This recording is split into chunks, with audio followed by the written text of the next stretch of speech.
भीगी भीगी सड़कों पे मैं तेरा इंतजार करूं, धीरे धीरे दिल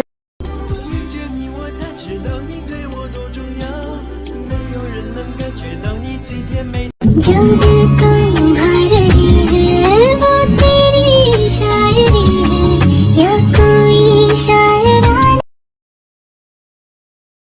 അന്യ കമ്മീസേ, അപ്പോൾ ഞാൻ ഇന്ന് നിങ്ങളുടെ പുതിയ FF ആയിട്ടാണ് വന്നിരിക്കുന്നത്.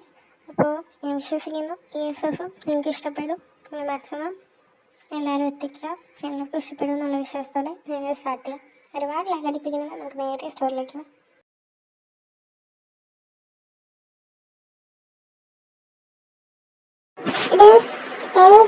സ്കൂളിൽ പോകണമെന്ന് അറിയില്ല നിനക്ക്? എണീറ്റ് അങ്ങോട്ട്. അത് രണ്ടാമത്തെ സ്കൂളാണ്. പഴയ സ്കൂൾ പോലെ 10-11 മണി വരെ കിടന്ന് ഉറങ്ങാന്ന് കേട്ടിട്ടുണ്ട്. എണീറ്റ് പോയി കുളിച്ച്. ബസ് 8-10 വരും. അതറിഞ്ഞൂടെ നിനക്ക്? എണീറ്റ് ഫ്രഷ് ആവാൻ നോക്കും, അല്ലെങ്കിൽ ബസ് അങ്ങ് പോകും. രാവിലെ തന്നെ എന്തുവാ? പുതിയ സ്കൂളിൽ പോകണ്ടേ? ഫസ്റ്റ് ഡേ ആണല്ലോ. ഇനി എന്താണോ എന്തോ. നേരെ ഉറങ്ങിയതുമല്ല, അതെങ്ങനെ ഉറക്കം കിട്ടണ്ടല്ലേ?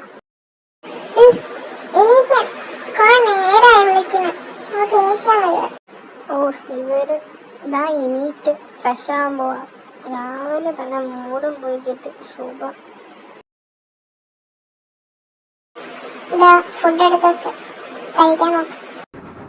കഴിക്ക് വേഗം, എന്നിട്ട് ഇറങ്ങണം. ഇവിടെ നിന്ന് ഒത്തിരി ഉണ്ട് നടക്കാൻ. നേരത്തെ ഇറങ്ങണം, അതുകൊണ്ട് ഇതേ ബസ് പോവും. 17 വയസ്സായി, എന്നിട്ടും സ്കൂൾ ബസ്. പഴയ സ്കൂൾ മതിയായിരുന്നു.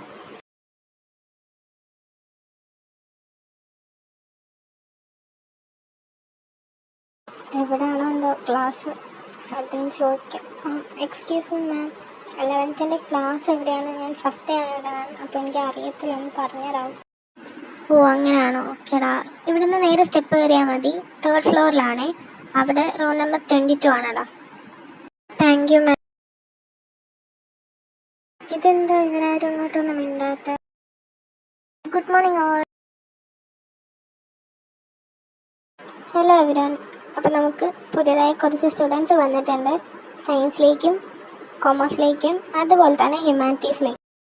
അപ്പോൾ സയൻസിലേക്കും കൊമേഴ്സിലേക്കും ഇത്രയും പേരാണ് പുതിയത്. അതുപോലെ തന്നെ കൊമേഴ്സിൽ ഇവിടെ നിന്ന് ഒരു കുട്ടിയേ ഉള്ളൂ ഗേളായിട്ട്, അത് അശ്വിനിയാണ്. പിന്നെ ഹ്യൂമാനിറ്റീസിൽ 2 പേര്, അതിലൊരാൾ ന്യൂ സ്റ്റുഡൻ്റ് ആണ്, പ്രിയ. ഇപ്പോൾ കൊമേഴ്സും ഹ്യൂമാനിറ്റീസും അപ്പുറത്തെ ക്ലാസ്സിൽ പൊക്കോ. നിങ്ങൾക്ക് ഇവിടെ ഇംഗ്ലീഷിന് വന്നാൽ മതി. പിന്നെ ബയോ കമ്പ്യൂട്ടർ പീരീഡിന് ഹ്യൂമാനിറ്റീസും കൊമേഴ്സിനെയും കൂടെ. പിന്നെ ലൈബ്രറിക്കും നിങ്ങൾ കൊമേഴ്സ് ആയിട്ട് ഹ്യൂമാനിറ്റീസും ഇങ്ങോട്ട് വന്നാൽ മതി. അല്ലാണ്ട് വരണ്ട കേട്ടോ. ഹായ് എടോ, താൻ ഹ്യൂമാനിറ്റീസ് അല്ലേ? അതേടാ, ഹ്യൂമാനിറ്റീസ് ആണ്. എടോ, ഇയാളുടെ പേരെന്നാ? എൻ്റെ പേര് രേഷ്മ. നിന്റെ പേര് പ്രിയ, അങ്ങനെയല്ലേ? അതേടാ. പിന്നെ എനിക്കിവിടെ അധികം ആരെ അറിയില്ലല്ലോ, സോ നമുക്ക് ഫ്രണ്ട്സായിട്ട് ഇരുന്നാൽ. അതിനെന്നാടാ ഫ്രണ്ട്സാ? അങ്ങനെ അവർ നല്ല കമ്പനിയായി. അവിടെ തൊട്ട് പ്രിയ രേഷ്മയായിട്ട് നല്ല ക്ലോസ് ആവാൻ തുടങ്ങി. 2 പേരും അങ്ങോട്ടും ഇങ്ങോട്ടും പേഴ്സണൽ കാര്യങ്ങൾ പറയാനും എല്ലാം തുടങ്ങി.